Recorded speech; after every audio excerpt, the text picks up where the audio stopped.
U do but nga shteti juaj, u do but nga shteti juaj nga krika e rilindjes me Edi Ramën krye. Është fakt që mbi 1.6 milion shqiptar sot janë jashtë Shqipërisë.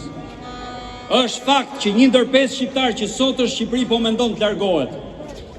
Gjithë kjo për shkak politikave që ndjek Edi Rama dhe rilindja. Politika që bazohen në shpopullim dhe abuzim pasurive publike.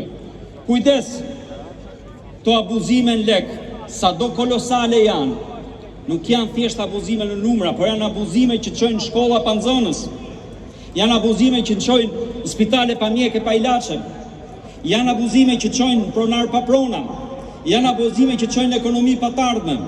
E për gjitha këto, ka një emër, ka një përgjegjësi, dhe ky është Edi Rama.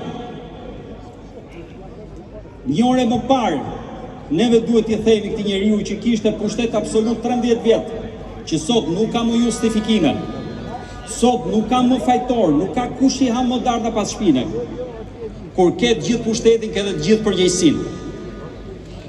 Dhe ne sot ne mund të flasim për dështimin e qeverisë në shtetësi, mund të flasim për dështimin e qeverisë në arsim, mund të flasim për dështimin e qeverisë në siguri publike, në siguri rrugore, në siguri ushqimore, mund të flasim për dështimin e qeverisë në luftën kundër korrupsionit, mund të flasim për dështimin e qeverisë në luftën kundër narkotrafikut.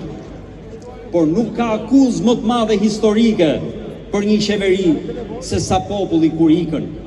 Kur populli të largohet, kur populli shkon rrugëve të botës, kjo është akuza më e madhe publike shpopullimi këtij vendi. Tut jemi të gjithë qartë miq. Nuk kemi ardhur rastësisht, kujtojmë pak ku ishim përpara e ku jemi sot. Unë kujtoj një vend që kishim 2 fjalë, nën dhe baba.